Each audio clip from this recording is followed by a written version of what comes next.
আপনার মেয়ে পর্দার ক্ষতি হবে বলে স্কুলে পাঠালেন না, ওই মেয়েটা এবার প্রেগনেন্ট, পেটে বাচ্চা, ও সিজার হচ্ছে কার কাছে? রাম শাম যদু মধু পরপুরুষ ডাক্তারের কাছে।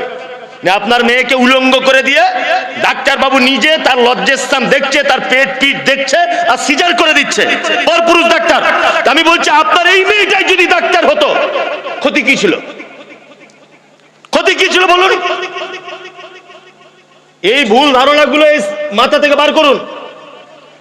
আপনার মেয়ে স্কুলে যাবে, বিশাল শিক্ষায় শিক্ষিত হবে, হিসাব মেনটেন করবে, পর্দা নিজেকে রক্ষা করবে, পর্দা করে যত দূর পড়াশোনা করা সম্ভব তত দূর পড়াশোনা করুন। আপনার মেয়ে পর্দার ক্ষতি হবে বলে স্কুলে গেল না, তারপরে যখন পরপুরুষের সামনে তাকে সিজার করা হচ্ছে তখন পর্দার ক্ষতি হবে না? বলছে না মৌলী সাহেব ওটা তো এমার্জেন্সির ক্ষেত্রে। আমি এটাও বলছি, তুমি কোন দেশে বসবাস করছো জানো না? তুমি এমার্জেন্সির ক্ষেত্রেই তুমি হিসাব মেনটেন করে কোন রকম করে কলেজে যাও, বিশ্ববিদ্যালয়ে যাও, তুমি ডাক্তার হও, তুমি ইঞ্জিনিয়ার হও, তুমি ব্যারিস্টার হও, তুমি উকিল হও।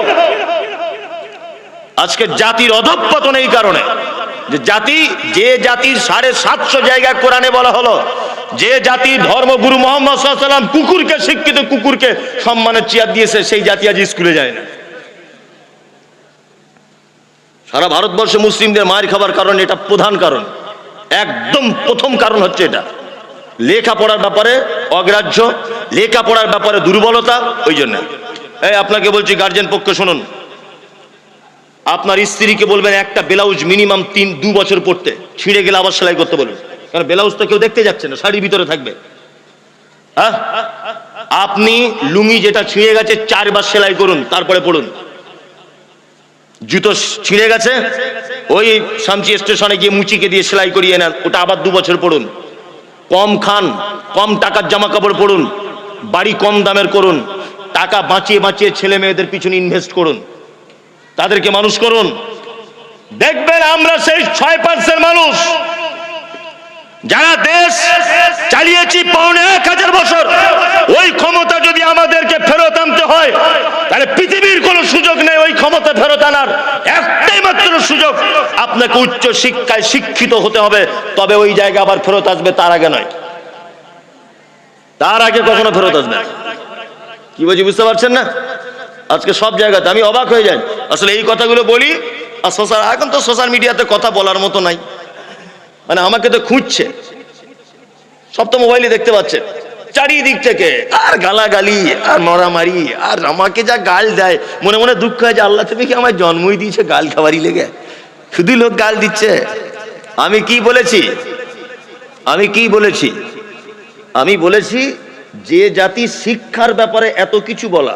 আচ্ছা মাঝখানে একটা কথা বলি, আচ্ছা বলুন তো আগে নামাজ পড়া না আগে লেখাপড়া জানা? আগে বলুন, আগে শিক্ষা তারপরে নামাজ। মুহাম্মদ সাল্লাল্লাহু আলাইহি ওয়াসাল্লাম দেখলেন একটা লোক 2 রাকাত নামাজ পড়েছে, আমার দিকে ফিরুন, একটা লোক 2 রাকাত নামাজ পড়েছে, লোকটা এসেছে, আল্লাহ নবী জিজ্ঞেস করছেন তুমি নামাজ পড়েছো? লোকটা বলছে আল্লাহ নবী পড়েছি। আল্লাহ নবী বলছেন না তুমি নামাজ পড়োনি। লোকটা আবার গেল, 2 রাকাত নামাজ পড়লো, আবার এলো, আল্লাহ নবী বলছেন তুমি নামাজ পড়েছো? লোকটা বলছে পড়েছি। আল্লাহ নবী নিজের চোখে দেখার পরে অস্বীকার করছেন আর বলছেন না তুমি নামাজ পড়োনি। কারণ কি বলুন তো? কারণ সাল্লু কামা রাআইতুমুনি উসাল্লি, তোমার নামাজ পড়াটা আমার মতো করে হয়নি। তার মানে নামাজ পড়ার আগে নামাজের পদ্ধতি শিক্ষা এটা জানা লাগবে কি লাগবে না? লাগবে।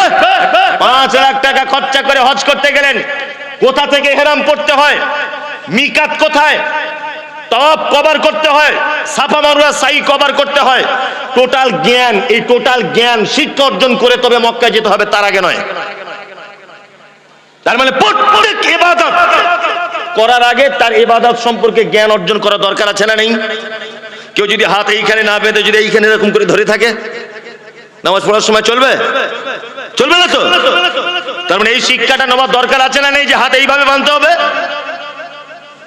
তার মানে বুঝতে পারা যাচ্ছে প্রত্যেক ইবাদতের আগে জ্ঞান অর্জন করতে হবে। 2, যাদের জ্ঞান নেই, যাদের ধর্মীয় জ্ঞান নেই, দুনিয়ার কোনো জ্ঞানই নেই, তাদের একটা ইবাদত গ্রহণ হবে না, কারণ ও তো ইবাদতের পদ্ধতি জানে। ওই জন্য তো মুহাম্মদ সাল্লাল্লাহু আলাইহি ওয়াসাল্লাম বলেছেন তোমার শিক্ষা অর্জন করা ফরজ। ওই জন্য তো বলেছেন ফরজ, জ্ঞান অর্জন করতে হবে। এবার আপনাদেরকে বলি আমি কি, আমার অপরাধ কি? আমার অপরাধ হচ্ছে একটা, আজকে সারা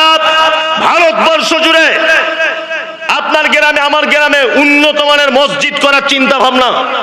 ওদের মসজিদের 4টে মিনার, আমাদের 12টা মিনার, ওদের 12টা এসি, আমাদের 24টা এসি, এই কম্পিটিশন চলছে। ওদের কলকাতার মার্বেলের পাথর, আমাদের রাজস্থানের মার্বেলের পাথর, মসজিদ নিয়ে কম্পিটিশন হচ্ছে কি হচ্ছে না? করুন। কিন্তু আমি বললাম, এ বুদ্ধি আপনাকে কে দিল? এ বুদ্ধি কে দিল?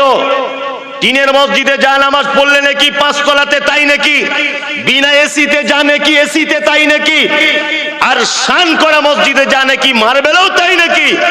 বড় দুঃখ লাগছে, 4 কোটি টাকার মসজিদ করেছে ভাদু গ্রামের মানুষ, বোঝানোর জন্য বলছি। কিন্তু ওই মসজিদের অধীনে ভালো একটা মক্তব নেই যে বাচ্চারা কোরআন শিক্ষা করবে, নেই। ও বলছে আমি মসজিদের সেক্রেটারি, মসজিদটা বানিয়েছি না মমতাজ সাহেব, গিয়ে একবার দেখবেন, গিয়ে দেখবেন, অথচ একটা মুসাল্লি সূরা ফাতিহা জানে না। কি বলছি বুঝতে পারছেন না? একটা মুসাল্লি সূরা ফাতিহা জানে না। দেখবেন মসজিদটা করেছি না, সাংঘাতিক মসজিদ। আর মিনার, আমাদের এই মিনার তো আমরা জাপান থেকে নিয়ে এসেছি প্লেনে করে। তুমি জাপান কেন মাটির তলা থেকে আনো না? তোমাকে যুক্তি কে দিল? ওই মসজিদের সৌন্দর্য তখনই হতো তার সাথে সাথে যদি একটা শিক্ষার ব্যবস্থা করা যেত।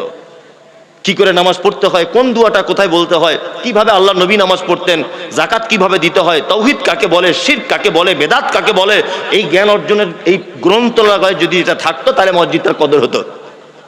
আমরা মুসলমানরা কত বড় বোকা দেখুন, কত বড় বোকা। আচ্ছা, আল্লাহ নবী সাল্লাল্লাহু আলাইহি ওয়াসাল্লাম মক্কায় কত বছর ছিলেন বলুন? কত বছর? 13 বছর। কত? 13 বছর।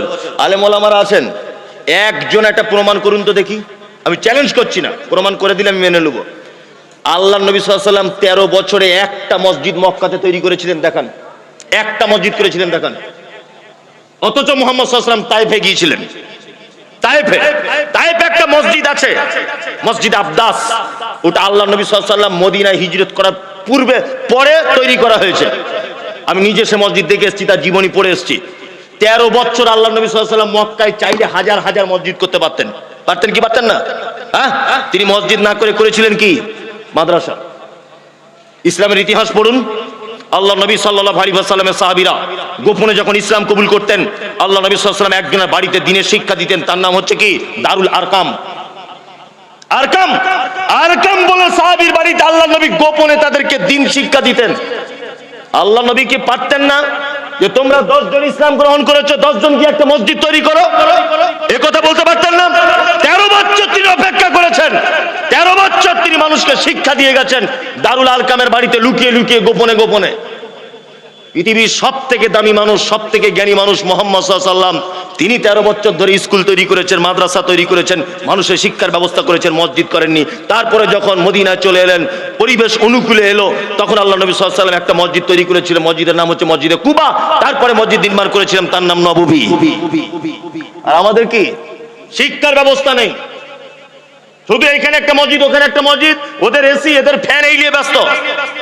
অথচ সেই মুসল্লির একটাও কোরআন জানে না, একটাও সূরা ফাতিহা জানে না ভালো করে। দেখুন, আপনি রাগ করছেন আমি বুঝতে পারছি, রাগ করলেও কিছু করার নেই। আমি একটা অবাস্তব কথা বললাম, বলুন। এই কথা বলতে গেলেও এখন মানুষ তো বেশিরভাগ সব রাজনৈতিক চশমা পড়ে আছে, সব মানুষ রাজনৈতিক চশমা পড়ে আছে। এখন এই কথা বলবো, কাল সকালে বলবো আমাদের বিরুদ্ধে বলে গেল। তোমার বিরুদ্ধে কি বলেছি? তোমার জমির পাশে আমার জমি আছে, তোমার বিরোধিতা করবো আমি? রাজনীতির চশমাটা খুলে ধর্মীয় চশমা পড়ে দেখো যে মুমতাজুল ইসলাম কি বলেছে কথাটা। ধর্মের চশমা পড়ো, ইসলামের চশমা পড়ো, মুহাম্মদ সাল্লাল্লাহু আলাইহি ওয়াসাল্লামের চশমা পড়ে দেখো তুমি কার প্রয়োজন কতটা বেশি। আপনি এটা জানেন, মসজিদে নববী শুধু মসজিদে নববী নয়। আলেম ওলামারা ভালো জানবেন, আপনারা ইসলামের হিস্ট্রি না জানলে না জানতে পারেন কি, ওটা বিচার ব্যবস্থার জায়গা ছিল, সমস্ত সমস্যার বিচার হতো নববীতে। আজও পর্যন্ত আমি নিজের চোখে দেখে, প্রত্যেক 2 মাস 1 মাস অন্তর অন্তর মদিনায় যাচ্ছি আমি, আজও পর্যন্ত মদিনা ইউনিভার্সিটির ছাত্ররা, শিক্ষকরা মদিনা নববীতে ক্লাস করে। যারা এখানে হাজী সাহেব আছেন, মাদানী সাহেবরা আছেন, ভালো করে বলতে পারবেন। আসরের নামাজ শেষ, একজন সাহেব বসে যাচ্ছে বড় ডেস্ক নিয়ে, হেলান দেওয়া চেয়ারে, আর 200 জন ছাত্র মদিনা ইউনিভার্সিটি তারা বসে যাচ্ছে, ছোট ছোট মাইক্রোফোন আছে, দার্স চলছে, হাদিস কোরআনের শিক্ষা চলছে। তার মানে ইসলামে সব থেকে বেশি যে ব্যাপার সেটা হচ্ছে শিক্ষা ছাড়া কোনো গতি কি নেই। তাহলে আমাদের বাঁচার পথ, আমাদের দোষ শিক্ষা নেই, এরকম হাজারো দোষ আছে। একটা একটা করে দোষ বললে তো এখন অনেক খুন বলা লাগবে। আর একটা দোষের কথা বলবো নিজেদের, বলি। এই দেখুন আল্লাহ তাআলা বলছেন চারটে জিনিস যদি করো তাহলে পরিত্রাণ পাবে সব জায়গায়। কটা জিনিস? চারটা। এই আয়াতটা অবতীর্ণ হয়েছে বদর যুদ্ধের সময় এবং সেই যুদ্ধকে কেন্দ্র করে, কিন্তু মুফাসসিরিনগণ বলছেন যে এই আয়াতটা উহুদ যুদ্ধের সংকেত বহন করে। উহুদ যুদ্ধের সংকেত বহন করে। এক, আল্লাহ তাআলা বলছেন ফাত্তাকুল্লাহ, তোমরা যা কিছু করবে আল্লাহর উপরে ভরসা করবে, আল্লাহকে ভয় করবে। ওয়া আসলিহু যাতা বাইনিকুম, বাঁচতে যদি চাও, তোমাদের জীবনে বিজয় যদি আনতে চাও, তাহলে তোমরা আপোষে ঝগড়া মারামারি করবে না। আতিউল্লাহ, আল্লাহর আনুগত্য করবে। আর রাসূল, রাসূলের আনুগত্য করবে। ইন কুনতুম মুমিনিন, যদি তোমরা মুমিন হও। আল্লাহ সুবহানাহু ওয়া তাআলা বাঁচার পথ বলেছেন চারটা কাজ। এক নম্বর হচ্ছে ভয় করতে হবে কাকে? ভরসা করতে হবে কাকে? আল্লাহকে। দুই, ওয়াসলিহু যাতা বাইনিকুম, আপোসের মধ্যে মিটিয়ে নিতে হবে ঝগড়া ঝামেলা হলে। কি বললাম বুঝলেন? কখনো ইসলাম প্রতিশোধ গ্রহণ করে না। ইসলাম কখনো প্রতিশোধ গ্রহণে বিশ্বাসী নয়। কোন মানুষ যদি অপরাধ করে তাকে কি করতে হবে? ক্ষমা করে দিতে হবে। আজকে মোবাইলে দেখতে পেলাম একটা জিনিস, দেখে আমার চোখে পানি চলে এলো। চোখে পানি চলে এলো যে বাংলাদেশের দীপু বলে একটা ছেলে, হ্যাঁ, ছেলেটা হিন্দু ধর্মের মনে হয়। তো ও কোনো একটা বিষয়ে আল্লাহ নবী সাল্লাল্লাহু আলাইহি ওয়াসাল্লামের ব্যাপারে কোনো কথা বলেছে, কোন একটা কথা বলেছে। যাই হোক, তা সেই ছেলেটাকে দেখছি মেরে ল্যাম্পপোস্টে টাঙিয়ে উলঙ্গ করে তলাতে আগুন জ্বালিয়ে তাকে পুড়িয়ে দেওয়া হয়েছে। আস্তাগফিরুল্লাহ, এত নির্মম ভাবে অত্যাচার একটা মানুষ কিরকম করে। এই ঘটনার জন্য সোশ্যাল মিডিয়াতে ইসলামের কলঙ্ক হচ্ছে। ইসলাম সম্পর্কে মানুষ ভুল ধারণা করছে, অথচ ইসলাম এটা নয়। মুহাম্মদ সাল্লাল্লাহু আলাইহি ওয়াসাল্লাম, যিনি আমাদের নবী, তায়েফের মাঠে রক্তাক্ত অবস্থাতে বেঈমানদের হাতে যখন মার খেয়েছিলেন, পাহাড়ে নিযুক্ত থাকা ফেরেশতারা আল্লাহর নবীকে বলেছিলেন, আল্লাহর নবী, আপনি একবার যদি অর্ডার দেন, দুই দিকের দুটো পাহাড়কে এক জায়গায় চেপে এদেরকে শেষ করে দিব। আল্লাহর নবী সাল্লাল্লাহু আলাইহি ওয়াসাল্লাম শেষ করার কথা বলেছিলেন না তাদেরকে ক্ষমা করে দিয়েছিলেন? ক্ষমা করে দিয়েছিলেন। একজন ইহুদি মসজিদে এসে ছচ্ছর করে পেচ্ছাপ করে দিচ্ছে, আল্লাহর নবী সাল্লাল্লাহু আলাইহি ওয়াসাল্লাম তাকে আঘাত করেছিলেন না ক্ষমা করে দিয়েছিলেন? ক্ষমা করে দিয়েছিলেন। এবং পরবর্তীতে সে ইসলাম গ্রহণ করেছে। শুধু কোরআন এবং হাদিসের দাওয়াতের মাধ্যমে ইসলাম এসেছে তা নয়, মুহাম্মদ সাল্লাল্লাহু আলাইহি ওয়াসাল্লামের ব্যবহার, তার আখলাক, তার চরিত্র, তার নম্রতা, তার মিষ্টি ভাষী, তার হৃদয় কোমল, এই সমস্ত দিকেও তাকিয়ে মানুষ ইসলামের দিকে এসেছে। এসেছে কি আসেনি? এসেছে। এই অত্যাচার কেন? যারা এই কাজ করেছে বাংলাদেশের মাটিতে, ধিক্কার জানাই এই অপরাধীদেরকে এবং এদের কঠিনতম সাজা দেওয়া উচিত। কারণ এদের জন্য আজকে ইসলামকে মানুষ অন্য চোখে দেখছে। এদের জন্য শুধুমাত্র যারাই এই কাজ করেছে তাদেরকে মুসলিম বলতেই কষ্ট হচ্ছে, যারা কেমন মুসলমান। আল্লাহু আকবার। অথচ আল্লাহ সুবহানাহু ওয়া তাআলা বলছেন ওয়া আসলিহু যাতা বাইনিকুম, আপোসের মধ্যে কখনো ঝগড়া ঝামেলা হলে মিটিয়ে নাও। আতিউল্লাহ, আল্লাহর আনুগত্য করো। আর রাসূল, রাসূলের আনুগত্য করো। ইন কুনতুম মুমিনিন, তোমরা যদি মুমিন হও। তাহলে আমরা এত সমস্যার সম্মুখীন, তার আর একটা কারণ, আমাদের উপরে এত অত্যাচার অনাচার, তার একটা কারণ কি বলেন তো? এই দুটো জিনিস আমরা বাদ দিয়ে দিয়েছি। আল্লাহর আনুগত্য করি না, রাসূলের আনুগত্য করি না। আল্লাহর ইতাআত করি না, আর রাসূলের আনুগত্য করি না। এই দুটো জিনিসের কারণে আজকে সারা পৃথিবী বুঝতে পেরেছে যে এ মুসলমান সে মুসলমান নেই। এখনকার মুসলমানের চরিত্র কেমন? ভোটের আগের দিন যদি বিজেপি ওকে 2000 টাকা দেয়, ভোট মেরে দিবে, সেই মুসলমান। উপর মহলে বুঝতে পেরেছে এরা বদরের মাঠে যে মুসলমান ছিল সে মুসলমান নয় এরা। হ্যাঁ, উহুদের মাঠে যে মুসলমান ছিল ও মুসলমান এরা নয়। আজকে বুঝতে পেরেছে উপর মহল পর্যন্ত যারা 6% সারা দেশ শাসন করেছে সে মুসলমানেরা নয়। এরা কোন মুসলমান? এরা সেই মুসলমান রাতের অন্ধকারে ভোট বিক্রি করা মুসলমান। তাতে তোমার মসজিদ ভাঙুক, তোমার মাদ্রাসা উচ্ছেদ করে দিক, তোমার বউ বেটিকে নিয়ে পালাক, তাতে দরকার নেই, ওর পয়সার দরকার। সেই মুসলমান। ওই জন্য তো আজকে আমাদের এই অবস্থা। কি হয়েছে বুঝতে পারছেন? কটা পর্যন্ত চলবে মোটামুটি? ধৈর্য। আপনাদেরকে তাহলে আর একটা কথা বলি। একটা মাত্র মুহাম্মদ সাল্লাল্লাহু আলাইহি ওয়াসাল্লামের কথা অমান্য করার কারণে মুসলিমদের কি অবস্থা হয়েছিল? একটা। যারা মাদ্রাসার ছাত্ররা আছো তোমরা এটা শোনো, তোমরা জানো তবুও শোনো, দেখবে তোমাদের বক্তব্য দিতে অনেক সুবিধা হবে। এক, উহুদের যুদ্ধ হয়েছিল কত হিজরিতে? কে বলছে? বলো, তুমি বলো। হয়েছে কে? তিন হিজরিতে। 3 হিজরিতে উহুদের যুদ্ধ হয়েছিল। আল্লাহ নবী সাল্লাল্লাহু আলাইহি ওয়াসাল্লামের পক্ষে সৈন্য ছিল মুসলিম কতজন? 1000। আর মুশরিকরা ছিল কত? 3000। কত? 3000। আল্লাহ নবী 1000 লোককে নিয়ে যাচ্ছেন যুদ্ধের ময়দানে। রাস্তার মাঝখান থেকে আবার আব্দুল্লাহ ইবনে উবাই মুনাফিক 300 লোককে নিয়ে কেটে পড়েছে। তাহলে থাকলে কত? 700। আল্লাহ নবী সাল্লাল্লাহু আলাইহি ওয়াসাল্লাম খুব টেনশন করছেন। 700 লোক আর 3000 লোক কি করে সম্ভব? যুদ্ধতে আপনারা জানেন রণকৌশল করতে হয়, আর ইসলামের রণকৌশল যুদ্ধের ক্ষেত্রে বৈধ। আল্লাহ নবী সাল্লাল্লাহু আলাইহি ওয়াসাল্লাম এই সাহাবী 700-এর মধ্যে 3টে দল করে দিলেন। 1 আনসার, 2 মুহাজির। তিন হচ্ছে যারা তীর চালাতে পারে খুব ভালো, খুব হাতে যাদের নিশান তীর চালাতে পারে। এই তীর চালানো 50 জন সাহাবীকে একটা দল করে দিলেন। আর এই 50 জনের নেতা বানালেন কাকে? আব্দুল্লাহ বিন জুবাইরকে। আল্লাহ নবী সাল্লাল্লাহু আলাইহি ওয়াসাল্লাম বলছেন, এই কথাটা মনোযোগ দিয়ে শুনুন।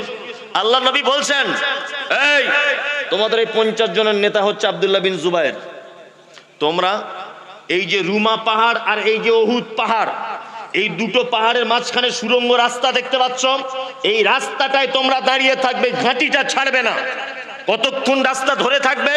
তোমরা যদি দেখো আমাদেরকে উহুদের ময়দানে মেরে শেষ করে দিয়েছে, আমাদের মাথার মগজগুলো পাখিতে এসে ছিঁড়ে ছিঁড়ে খাচ্ছে, তবুও তোমরা এই ঘাঁটি ছেড়ে যাবে না।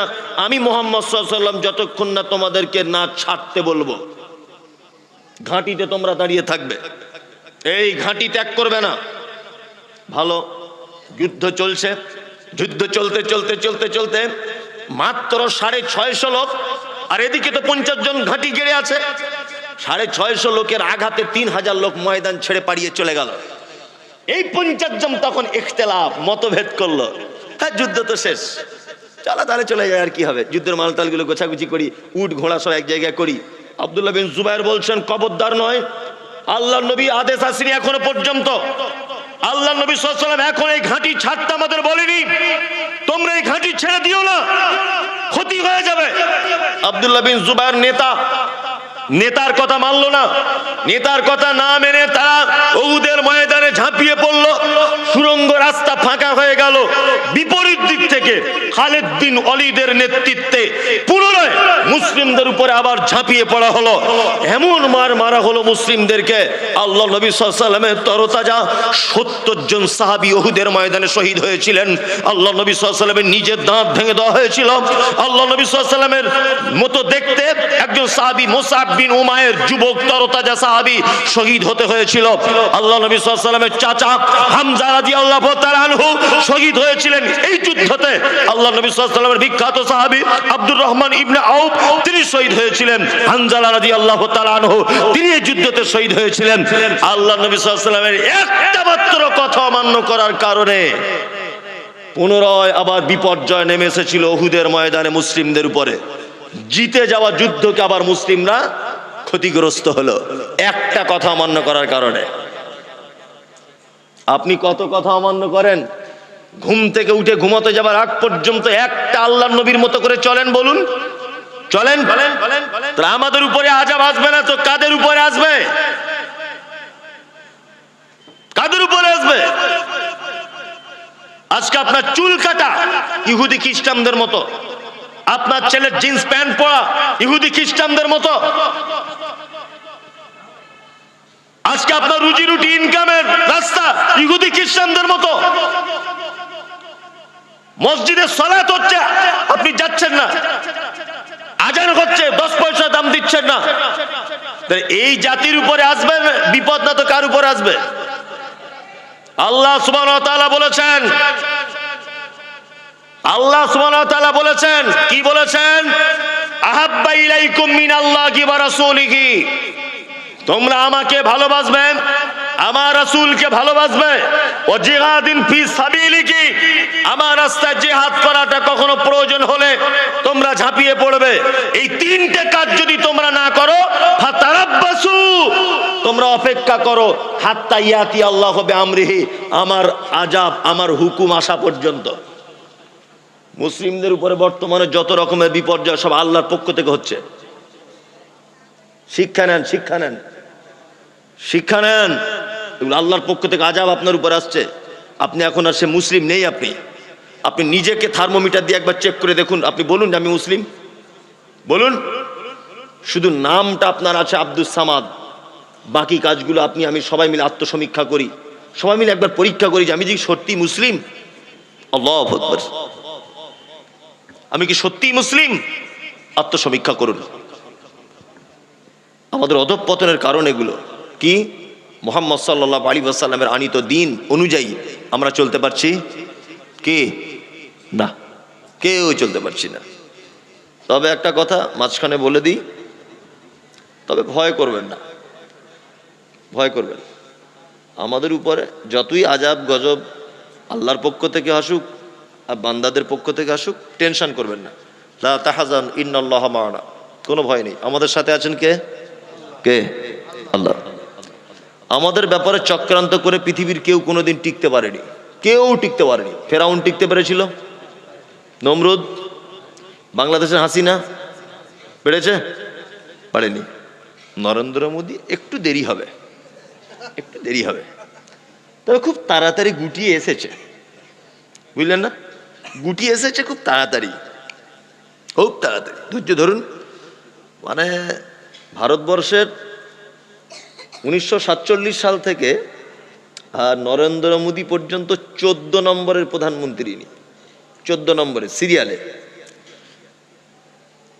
এই 14 নম্বর প্রধানমন্ত্রী পর্যন্ত সব থেকে কম লেখাপড়া জানে, কম অভিজ্ঞতা সম্পূর্ণ, সেটা হচ্ছে নরেন্দ্র মোদী। কি বললাম বুঝলেন না? এবার আপনার একটা কথা বলি। অন্যান্য প্রধানমন্ত্রী লেখাপড়া সার্টিফিকেট ছিল, কিন্তু হয়তো তীক্ষ্ণ ব্রেন ছিল না, কিন্তু এর ব্রেন হচ্ছে সাংঘাতিক ব্রেন। এর যে কি ব্রেন! কিছু অশিক্ষিত লোক আছে দেখবেন তাদের এমন বুদ্ধি, আমি মোবাইল সত্যি কথা বলতে আমি বুঝি না, শুধু এই ফেসবুক টেসবুক একটু দেখতে জানি, স্বাভাবিক যেগুলো পারে। কিন্তু আমার পাশের বাড়ি একটা ছেলে আছে, একদম লেখাপড়া জানে না, যদি মোবাইলে কি লক হয়ে যায়, কি হয়ে যায়, ও সব ঠিক করে দেবে। অথচ আমি পড়তে পারছি, অথচ সে বুঝতে পারছি না। ভালো করে বুঝবেন। তা কিছু মূর্খ লোক আছে, তাদের তীক্ষ্ণ বুদ্ধি হয়। আজকে নরেন্দ্র মোদী সরকার একটা জিনিস বুঝতে পেরেছে, এটা আপনারা বুঝতে পারেননি, আমি যতটা বুঝেছি ওটা আপনাদেরকে বোঝাই, তারপরে হয়তো আপনার মাথায় ঢুকবে। দেখবেন সব কাজে হিন্দু মুসলিম, হিন্দু মুসলিম। কারণ কি বলুন তো? আপনারা বুঝবেন না। হিন্দু মুসলিম হওয়ার কারণ হচ্ছে একটা, সেটা কি? 180 বছরের ক্ষমতা ব্রিটিশদের ভারতবর্ষে স্টিম রুলার চালিয়েছিল তারা। সেই 180 বছরের ক্ষমতা কিন্তু বাদল, বিনয়, প্রফুল্ল, ক্ষুদিরাম এরা যেমন ছিল আন্দোলনে ভারত স্বাধীনতায়, ঠিক তেমন মাওলানা আশফাকুল্লাহ খান, নিসার আলী, ইসমাইল অমৃতসরী, এই সমস্ত মুসলিমরাও ছিল। ওই জন্য এক কথায় হিন্দু মুসলিম যৌথ আন্দোলনের ফলে কিন্তু ভারতের স্বাধীনতা এসছে, তাই না? নরেন্দ্র মোদী জানে আমি দেশের যে সর্বনাশ করেছি, হিন্দু মুসলমান যদি এদের বন্ধু রাখা যায়, তাহলে এরা দুইজন এক হয়ে ব্রিটিশদের মতো আন্দোলন করবে আমাদের বিপক্ষে। আমার পালাতে তাহলে আর রাস্তা পাওয়া যাবে না। ওই জন্য সর্বক্ষণ হিন্দু মুসলিমকে আলাদা করে রেখে দিয়েছে। কখনো মন্দির তৈরি করছে, আবার কখনো মসজিদ ভেঙে দিচ্ছে। তার মানে হিন্দু মুসলিম যেন মিল না হয়, মিল হলেই তো বিপদ। কি বলছি বুঝতে পারছে না? মিল হলেই তো বিপদ। এটা একটা মারাত্মক বড় চালাকি, মারাত্মক। আর একটা কথা আপনাদেরকে বলি, সব থেকে বড় চক্রান্তকারী কে? কে? আল্লাহ। কে? আল্লাহ। আপনি যতই চক্রান্ত করেন, সমস্ত চক্রান্ত ফাঁস করে দিবে কে? আল্লাহ। আপনারা জানেন যে দক্ষিণ 24 পরগনায় কিছুদিন আগে মানে মা কালীর গর্দান কেটে দেওয়া হয়েছিল। শুভেন্দু অধিকারী এটা নিয়ে একেবারে তোলপাড় তোলপাড়, এমন তোলপাড়, এই মাদ্রাসার জেহাদিরা করেছে, মৌলভী সাহেবরা করেছে, দাড়িওয়ালারা করেছে, মুসলমানরা করেছে।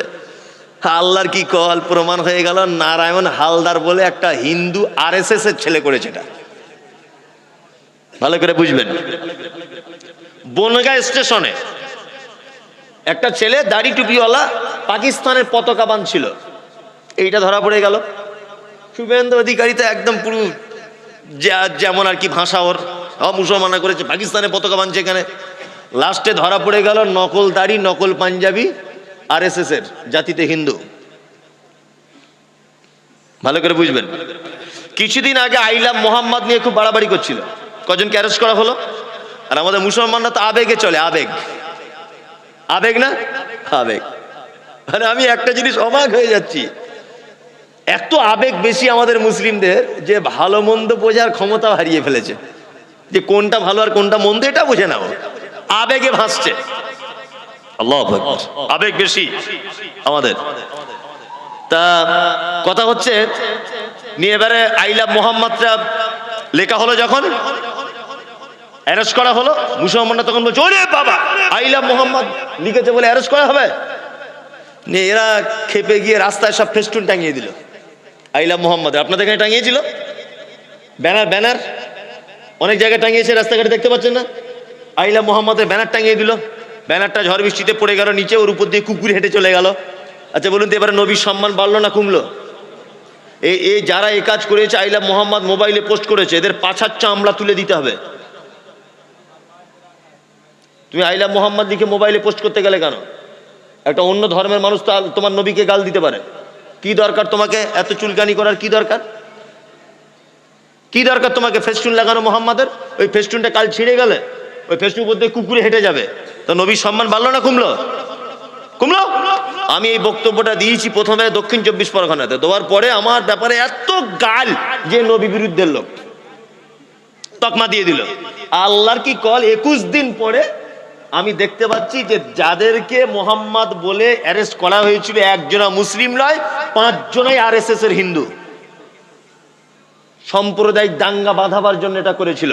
তার আগে ছিল বিহারের ভোট, তারপরে মনে আছে হিন্দু মুসলিম বিহারে একটা সাম্প্রদায়িকতা বাঁধানোর জন্য এটা চক্রান্ত করা হয়েছিল।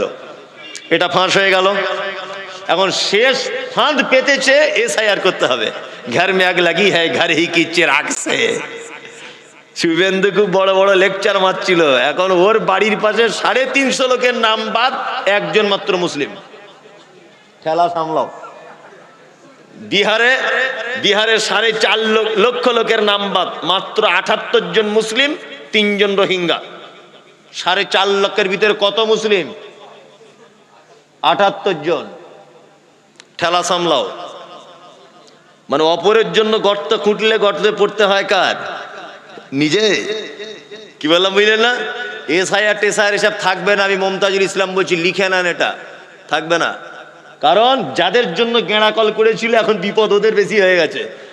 ওই জন্য দেখবেন বলবে এসব করে আর লাভ নেই, আমরা সবাই ভালো, আমরা সবাই মিলে ঝুলে থাকি। তার মানে কি গেঁড়া কলে ফেসেছে, তো কিছু করার নেই। এখন আর নতুন করে SIR নিয়ে কেউ কিছু বলছে দেখছেন? আর কোনো কথা নাই। আর আমাদের মুসলমানদের যাদের নাম বাদ গেছে, আমাদের কিছু বদমাইশির জন্য বাদ গেছে। বদমাইশি কি? বেটার নাম রেখেছে মোহাম্মদ আসগার আলী লস্কর তরফদার। অরিজিনাল কথা বলছি, মোহাম্মদ শফিউর রহমান সরকার তরফদার। আচ্ছা এই নাম কেউ লিখতে পারবে? লিখতে পারবে না তো, হবে না। নামের গন্ডগোলের কারণে নাম বেশি বাদ গেছে। হাদিস কোরআনে কত ছোট ছোট নাম আছে, নাম রাখুন। আব্দুল্লাহ, শর্ট নাম আব্দুল্লাহ। আদিল, মেয়ে হলে নাম রাখুন আয়েশা, খাদিজা, ভুলে কোনো জায়গা নেই।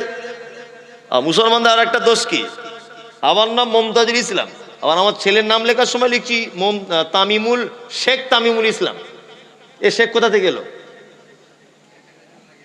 এ কোথা থেকে এলো? এই ব্যাপারগুলো আগেকার মানুষ যা করেছে না জানার কারণে। নতুন বাচ্চা কাচ্চা হলে খুব সাবধানে নামটাম রাখবেন। আগামী দিন আরো খারাপ আসছে, আগামী দিন কি আরো খারাপ আসছে। সচেতন ভাবে থাকবেন, খুব স্ট্রং ভাবে থাকবেন। আমার ভুল ধরবে কি আমি তার ভুল ধরবো, এরকম হয়ে থাকতে হবে। তবে টেনশন করবেন না, 2002 সালের ভোটার লিস্ট দূর কি বাত হয়। মুহাম্মদ সাল্লাল্লাহু আলাইহি ওয়াসাল্লাম বলেছেন কুল্লু আজমিন ইয়াকুলুত তুরাব। মানুষের মাটির এত পাওয়ার, মানুষকে তার ভিতরে দিলে মাটি একেবারে খেয়ে চৌচির করে দেয়। ইল্লা আজমি জামবে। তবে শোনো, মানুষের শরীরে একটা হাড্ডি আছে, কিয়ামত পর্যন্ত কবর খেতে পারে না, কিয়ামত পর্যন্ত কবর খেতে পারে না। তার মানে বুঝতে পারা যাচ্ছে পুরাতন কবরস্থায় কবর খুঁড়লে একটা দুটো হাড্ডি পাওয়া যায়, যায় কি যায় না? তার মানে আল্লাহ নবীর কথা সত্য, এটা আপনারা বিশ্বাস করেন? নবীর কথা সত্য বিশ্বাস করেন? 2002 সালের ভোটার লিস্ট দূরের কথা, আমার দাদুর দাদুর কবর থেকে হাড় বার করে ডিএনএ টেস্ট করে প্রমাণ করবো আমি মমতাজুল দেশের নাগরিক। তুমি কি করবে? তুমি তো চিতায় পুড়িয়ে দিয়েছ, তুমি কি করবে? হ্যাঁ, তোমার তো আগুনে ঝলসে শেষ হয়ে গেছে। আমাদের গেঁড়া কল করতে এসো না, আমরা কবর থেকে হাড্ডি তুলে প্রমাণ করবো ডিএনএ টেস্ট করে আমরা দেশের নাগরিক। তুমি কি করবে করো। কি বলছি বুঝতে পারছেন না? হ্যাঁ, ওই জন্য বলছি কোন রকমের যারা ইমানদার মুসলিমদের বিপক্ষে দাঁড়িয়েছে আল্লাহর পক্ষ থেকে তারা ধ্বংস হয়েছে। সময়ের অপেক্ষা, ধৈর্য ধরুন, ধৈর্য ধরুন, সময় কথা বলবে, ধৈর্য ধরুন। আর নিজের ইমানটাকে কি করুন, মজবুত করুন। ইনশাআল্লাহ দেখবেন আল্লাহ আপনার পক্ষ হয়ে আপনাকে বিজয় দান করবে ইনশাআল্লাহ। এই শুনুন শুনুন শুনুন, বসুন, এই বসুন। 12:30 বাজে, আপনারা চলে যাবেন, 12:35 হয়ে গেল, চলে যাবেন। শীতকাল, আমি আপনাদেরকে বিরক্ত করছি না। এবার একটা ছোট্ট কথা উপদেশ আপনাদেরকে আমি দিই, উপদেশ কি? আচ্ছা বলুন তো, একটা দেশকে বাঁচাতে পারে কারা? বলুন, একটা দেশ, এই দেশকে বাঁচাতে পারে কারা? দেশের সেনারা। সেনা সেনা দুর্বল হলে দেশ দুর্বল, তাই না? আচ্ছা বলুন, ইসলামের সেনা কারা? কারা ইসলামের সেনা কারা? আলেমরা, আলেমওলামারা, তাই না? ইসলামটাকে ধরে রেখেছে কার? আলেমওলামারা। আর এই সেনা তৈরি হবার কারখানা কোথায়? মাদ্রাসা। কোন দেশ যখন আর একটা দেশে যখন আক্রমণ করে দেখবেন সেনা ঘাঁটিতে আক্রমণ করে, পারে না? সেনার ঘাঁটিতে আক্রমণ করে, কারণ সেনাগুলোকে মারতে পারলে দেশটাকে দখল করা খুব সহজ। ওই জন্য দেখবেন ভারতবর্ষের সরকার অন্য কোনো জায়গায় টার্গেট নেই, মাদ্রাসা। তার মানে সরকার জানে যে এইখান থেকে ইসলামের সেনা তৈরি হয়, এই সেনার কারখানা আগে ভাঙতে হবে। কি বললাম বুঝলেন? সরকার সব থেকে বেশি রাগ এই সেনার কারখানা ভাঙার জন্য। আচ্ছা এবার বলুন, আমাদের এই সেনা যদি দুর্বল হয়ে যায় তাহলে আমরা টিকে থাকতে পারবো? আপনার মায়ের জানাজা পড়াবে কে? বাপের কে পড়াবে? বেটির বিয়ে কে পড়াবে? ছেলের আকিকা কে? ছাগল জবাই করবে কে? তার মানে এই সেনার কারখানা ছাড়া আপনি বাঁচতে পারবেন না। এই সেনার কারখানাগুলো টিকিয়ে রাখার দরকার আছে না নেই? আছে। যে কোনো মূল্যে সেনার কারখানা বাঁচাতে হবে। আমি আপনাদেরকে ছোট্ট একটা টিপস দিয়ে যাচ্ছি। মসজিদের জন্য চাঁদা আদায় করতে এলে কোথাও থেকে 10 টাকা দেবেন, 20 টাকা দেবেন, 200 টাকা দেবেন, আপনার ক্ষমতা অনুযায়ী। মাদ্রাসার জন্য যদি কোথাও চাঁদা তুলতে কেউ যায় তাকে দেখলে 2000 টাকা দেবেন ক্ষমতা থাকলে। কারণটা আপনাকে বলি। মসজিদে আপনি 10 কুইন্টাল রড দান করেছেন, রড ঢালাই হয়ে গেল। আচ্ছা বলুন, এই মসজিদটা 100 বছর পরেও সংস্কারের জন্য আবার ফের ভাঙা হবে কি হবে না? ভাঙা হবে মসজিদ, আবার ওই জায়গায় নতুন মসজিদ হবে, বিল্ডিং ধসে পড়বে, সিমেন্ট বালি ক্ষমতা কমে যাবে, তাই না? তাহলে আপনার 10 কুইন্টাল রড ওটার দ্বিতীয়বার কাজে লাগবে না ভাঙড়ির দোকানে যাবে? ভাঙড়ির দোকানে চলে যাবে। তাহলে আপনার 10 কুইন্টাল রডের নেকির লংজিভিটি 100 বছর ধরে নেন, তাই তো? তারপর আপনার নেকি শেষ। রড দিয়েছে কে? না ফজলুল হক রক দিয়েছে আবার? ফজলুল হকের নাকি শুরু হলো। ভালো করে বুঝবেন। আপনি ভাদু মাদ্রাসায় 200 টাকা দিয়েছিলেন, 200। ওই 200 টাকায় 2টো ইট কেনা হয়েছিল, আর ওই একটা বিল্ডিং এর সাইডে 2টো ইট গাঁথা আছে। ওই রুমে বা ওই মাদ্রাসায় পড়ে একটা ছেলে কোরআনের হাফেজ হলো, ও আর 5 জনকে হাফেজ করলো, সে আরো 5 জনকে করলো, সে আরো 5 জনকে করলো। বলুন কিয়ামতের আগের দিন পর্যন্ত কোরআন পড়ার এই সিলসিলা জারি থাকবে কি থাকবে না? থাকবে। তার মানে পৃথিবীতে একটি মাত্র জায়গায় দান করলে কিয়ামতের দিন পর্যন্ত নেকি পাওয়া যায়, তার নাম মাদ্রাসা। কি বলছি বুঝতে পারছেন? আমি যে মাদ্রাসায় পড়েছি, ওই মাদ্রাসায় আমাকে খাওয়ার জন্য যারা দান করেছিল, ভালো করে বুঝবেন, যারা দান করেছিল, আমি সেই মাদ্রাসা থেকে আলেম পাস করেছি। আমি বর্তমানে এখন মাদ্রাসা নিজে করেছি, প্রায় 250 কাছাকাছি ছাত্র কোরআনের হাফেজের জন্য পড়ছে। তারা আলহামদুলিল্লাহ দোয়া করবেন। এই 250 জন আমার পক্ষ থেকে, তারা আল্লাহ আমাকে দিয়ে করাচ্ছেন, হাফেজ করাচ্ছেন তাদের। তারা 250 জন আরো এরকম কত হাজার হাজার হাফেজ করবে। যত হাফেজ কিয়ামতের দিন পর্যন্ত হবে। আমি যে মাদ্রাসায় পড়েছিলাম, এই মাদ্রাসায় যারা দান করেছিল সবাই নাকি পাবে, কিয়ামতের দিন পর্যন্ত নাকি পাবে। সাদকা জারিয়া, সিলসিলা জারি। আর মসজিদে দান করেছেন, কত বড় বোকা। নিজের গ্রামে মাদ্রাসায় 500 জন ছেলে খেতে পায় না, ও এইখান থেকে মাথায় করে ইট নিয়ে যাচ্ছে। ভাবতে পারছেন আপনি? ও এইখান থেকে ইট নিয়ে যাচ্ছে মাদ্রাসায়, মসজিদে। অথচ এই মাদ্রাসায় 500 জন ছাত্র এইখানে কোনোদিন ভুল কেউ দেখে না যে 1 টিন তেল দিব মাদ্রাসায়, 1 টিন তেলের দরকার, এটা দেবো, চিন্তা ভাবনা নাই। আল্লাহ তুমি আমাদের সঠিক বোঝার সুযোগ দাও আর বোঝার তৌফিক দান করো। নিজের টিনের মসজিদ, শীতকালে ভিতর দিক দিয়ে পানি পড়ে, এক ওয়াক্ত মসজিদে যায় না, অথচ ওই লোকটাকে দেখছি ইন্ডিয়ান পতাকা কাঁধে নিয়ে ছুটছে রাস্তা দিয়ে। কি ব্যাপার গোলাম হোসেন? বলছে অমুক জায়গায় 2টো ইট নিয়ে যাচ্ছে। কি অবস্থা! মানে ওখানে মনে হয় জান্নাত পড়ে আছে, গেলেই পেয়ে যাবে। আল্লাহু আকবার। আমি বিরোধিতা করছি না কোনো জিনিসের, ভাবতে বলছি আপনাকে। ভাবুন, আপনি কোন বিবেকের লোক, কোন বিবেকের মানুষ আপনি ভাবুন। যারা বসে আছেন আপনারা দয়া করে, আমি যদিও তেমন ভাবে আদায় করতে পারি না, তারপরে আপনাদের কাছে অনুরোধ যে আপনারা মাদ্রাসার জন্য আল্লাহর রাস্তে আপনারা কিছু দেন। শেষ রাত্রিতে, অনেক রাত হলো, আপনারা কিছু দেন, 1000 2000 যা পারেন। আমি জানি আপনারা খুব দিয়েছেন, আলহামদুলিল্লাহ খুবই দিয়েছেন। আপনারা আবার বলছি, আপনারা আবার কিছু দেন, আল্লাহর রাস্তে দেন। যদি থাকে 2000 1000 আপনারা দেন, আল্লাহর রাস্তে দেন। কেউ যদি পারেন তো মাদ্রাসায় দেন। আছে যে আমি 200 টাকা 500 টাকা দিব, আল্লাহর রাস্তে দিব? কেউ আছেন এরকম? থাকলে দেন। আপনি চলে যাচ্ছেন কেন? আল্লাহু আকবার। আমি তো শেষ করে দিইনি, আপনি চলে যাচ্ছেন। আসুন, শেষ করব, তবে আসুন আপনারা দেন। এই সেনার কারখানা তৈরি করার জন্য দেন ভাই, কিছু দেন। কেউ চলে যাবেন না। জি, সব মজলিস ভাঙার দোয়াটা বলে যান, দয়া করে বলছি। আর 5-10 মিনিট থাকবো, মজলিস ভাঙার দোয়া বলুন। তাছাড়া এতক্ষণ যে নেকি হয়েছে, এই নেকি টিকবে না। এটা হাদিসের কথা বলছি আপনাকে। মজলিস ভাঙার দোয়া বলে যান, নেকিটা টিকবে। জি, 12,000 এই বাজার পাড়ার সময় যুবকরা বাজার পাড়ার যুবকেরা 12,000। একটা বেনামি, ওর মা মারা গেছে, ওই জন্য 6,000 টাকা। বেনামিতে মা মারা গেছে, 6,000। জি জি জি জি, আসুন সবাই আসুন। হাজির বেটার বিয়ে হলো কাজীর বেটির সাথে, হাজির বেটার বিয়ে হলো কাজীর বেটির সাথে। কাজীর বেটি বলছে আমি যাব সিনেমাতে। হাজির বেটা বলে শোনো বাপ যে আমার হাজি, ওগো বিবি তোমার কথায় কেমনে হব রাজি। কাজীর বেটি দুঃখ মনে কথা নাকি বলে, হাজির বেটা পড়লো ফেরে বোঝাই কোন ছলে। সিনেমা দেখা মেয়ে মানুষ ঘরে রাখা দায়, অবশেষে রাজি হতে হলো নিরুপায়। হাজির বেটা বলে শোনো শোনো গো সুন্দরী, আমার শুট আমার জামা পড়ো তাড়াতাড়ি। 2 বন্ধুর মতো তারা গেল সিনেমাতে, রাস্তা তাদের জানা আছে সন্দেহ নাই তাতে। বিয়ের আগে কত গেছে হিসাব কে বা রাখে, হলের সামনে দাঁড়িয়ে গেল লাগলো আলোর ছটা। অনেক দিনের পুরাতন বন্ধুর সাথে হলো দেখা।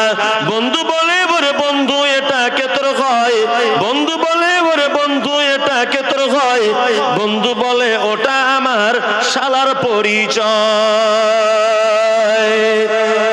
জি, আসুন আসুন। কত দিলেন? 500 টাকা দিলেন। আসুন একটু আসুন, দয়া করে সবাই আসুন বাবার জন্য। জন্মদাতা হয় পিতা, গর্ভধারিণী মাতা, গর্ভধারিণী মাতা, যাহার পিতা নাই রে সাধের ধরণীতে, হাসি দেখেতে পায় না মায়েরই মুখেতে, মা জননী ভুলতে পারে না, মা জননী ভুলতে পারে না প্রিয় স্বামীর কথা, জন্মদাতা হয় পিতা, গর্ভধারিণী মাতা, গর্ভধারিণী মাতা, যাহার পিতা নাই রে সাধের ধরণীতে, হাসি দেখতে পায় না মায়েরই মুখেতে, মা জননী ভুলতে পারে না, মা জননী ভুলতে পারে না প্রিয় স্বামীর কথা, জন্মদাতা হয় পিতা, গর্ভধারিণী মাতা, গর্ভধারিণী মাতা। মনির, হ্যাঁ মনির, চলে গেল। এটা হলো জি, আপনার নুরুল মিস্ত্রির স্ত্রী, নুরুল মিস্ত্রির স্ত্রী ওই গয়না ফাটালছে আর 500 টাকা দান করে। 500 টাকার কিন্তু চাঁদির গহনা আছে। আল্লাহুম্মা সাল্লি আলাইহি আল্লাহুম্মা বারিক আলাইহি। গাজলগুলা কি, আমি তো গজল জানি না, দুটো একটা সেই ছাত্র জীবনে শিখেছিলাম, ওইগুলোই বলি। হ্যাঁ, আর এই নতুন করে গজল শেখার মতো আর টাইম নেই, বুঝলেন তো। আদেশ করিল আল্লাহ পবিত্র কোরআনে, আদেশ করিল আল্লাহ পবিত্র কোরআনে, বিবাহ করিতে যত আদম সন্তানের, কোরআনে আদেশে আল্লাহ যদি না করিত মানুষের বংশ সব ধ্বংস হয়ে যেত। কিন্তু হায় বর্তমানে হতেছে এমন, বেটির বিয়েতে বেটার বাপ নিচ্ছে কত পণ, কেহ সোনা দানা নিচ্ছে, কেহ টাকা করি, কেহ সোনা দানা নিচ্ছে, কেহ টাকা করি, কেহ জমি জায়গা নিচ্ছে, কেহ নিচ্ছে বাড়ি। আবার কত বাপজি বলে নিব না গোপন, আবার কত বাপজি বলে নিব না গোপন, আর বেটা বেটি সাজিয়ে দিক বিয়াই আপন। টাকার বেলায় সাধু সাজে, জমির বেলায় চোর, বর্তমানে বেটার বাপ এমনি হারাম খোর। চোর লোকে চুরি করে অন্ধকারে হলে, চোর লোকে চুরি করে অন্ধকারে হলে, আর বেটার বাপ করে চুরি দিনের উজ্জ্বলে। আরে বেটার বাপ তুমি এমনি লুভি হলে, টাকার বদলে বেটা বিক্রি করিলে। শামসির ঘাটে শুনি বিক্রি হয় পাঁঠা, শামসির ঘাটে শুনি বিক্রি হয় পাঁঠা, পাঁঠার মতো বিক্রি করো তোমরা নিজের বেটা। হায়রে বেটার বাপ তুমি এমনি লুভি হলে, পাঁঠার মতো বেটা বিক্রি করিলে। তোর জন্য কত নারী বিষ পান করে, কত নারী গলে দড়ি দিয়ে ঝুলে পড়ে। এর জন্য কে বাদাই জানো বেটার বাপ, শত শত বেটির বাপরা দিচ্ছে অভিশাপ। শোনো শোনো মা বোনেরা শোনো দিয়া মন, বর্তমানে তোদেরই করিবি বারণ। শোনো শোনো মা বোনেরা শোনো দিয়া মন, বর্তমানে তোদেরই করিবি বারণ। সকাল সন্ধ্যা জানলার ফাঁকে আয়না লয়ে হাতে, সকাল সন্ধ্যা জানলার ফাঁকে আয়না লয়ে হাতে, নিজে হাতে মাথার চুল কাঁচি দিয়ে কাটে, নিজের হাতে কাপড় কিনে দর্জি ঘরে ঢোকে, বুক ফুলিয়ে জামার মাপ দেয় দর্জিকে। পেটে কাটা পিঠ কাটা নেই কো বোতাম বুকে, পেটে কাটা পিঠ কাটা নেই কো বোতাম বুকে, 1 মিটার কাপড় কিনে 6 মিটার ঢাকে। আবার কত বোনের জামা পা বরাবর, আবার কত বোনের জামা পা বরাবর, আর হেলে দুলে রাস্তা চলে খুঁজছে যেন বর। নাইটি পরো ভালো করো শরীর থাকে ঢাকা, নাইটি পরো ভালো করো শরীর থাকে ঢাকা। বলো দেখি ও বুনটি মাথা কেন ফাঁকা, গরিব লোকের মেয়ে দেখো ভাত নাই তার ঘরে, আর এত দামি পোশাক তুমি পাচ্ছ কেমন করে। এসব কথা বলতে গেলে বোঝা ওটা দায়, সবার চেয়ে বেশি লাভ চামড়া ব্যবসায়। নিউ কাটিং এর জামা এনে ঘরে এসে পড়ে, আর ডিস্কো বলে দেখতে চায় তোমার ঘুরে ফিরে। ডিস্কো মানে ন্যাংটা নাচে সব লোকে জানে, প্রসেনজিৎ নেচে গেল হরিশ্চন্দ্রপুর ময়দানে।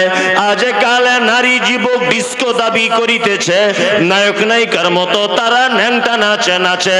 মুসলমানদের মেয়েরা দেখো গলাতে তার মালা, মুসলমানদের মেয়েরা দেখো গলাতে তার মালা। ডাগর ডগর ছেলের সাথে যাচ্ছে সবে মেলা, বিয়ে শাদী নেই কো তাদের নেই কো পরিচয়, বিয়ে শাদী নেই কো তাদের নেই কো পরিচয়। প্রেম প্রেমিকার মতো তারা মুখের কথা কয়। আবার কত বোনকে দেখি বাজারেতে ঘোরে, আবার কত বোনকে দেখি বাজারেতে ঘোরে, লম্বা লম্বা মাথার চুল টাইট প্যান্ট পরে। সত্য কথা বলছি আমি রাগ করে তো করুক, সত্য কথা বলছি আমি রাগ করে তো করুক। আর নারী পুরুষ সবাই মিলে পড়তেছে স্যুট বুট, যুবক ছেলের মতো তারা পকেট লাগায় বুকে। টাকায় আছে বলে যদি চোরে পকেট কাটে, চাপবে যখন বাসের ভিড়ে পড়বে চোরের হাতে, চাপবে যখন বাসের ভিড়ে পড়বে চোরের হাতে। আর পকেট কাটতে গিয়ে তাদের চামড়া কাটা যাবে। একই নীতি নারীর গতি বোঝা মুশকিল, একই নীতি নারীর গতি বোঝা মুশকিল। অধেক রাতে স্বামীকে ফেলে পালায় খুলে খিল। আবার কত বোন বলে আমরা বড় সতী, পরপুরুষের মুখ দেখি না ঘরের ভিতর থাকি। কি বলিব লজ্জার কথা বলতে পারি না, হঠাৎ শুনি অমুকের মেয়ে হলো ছেলের মা। আর বলবো না, মজলিস ভাঙার দোয়া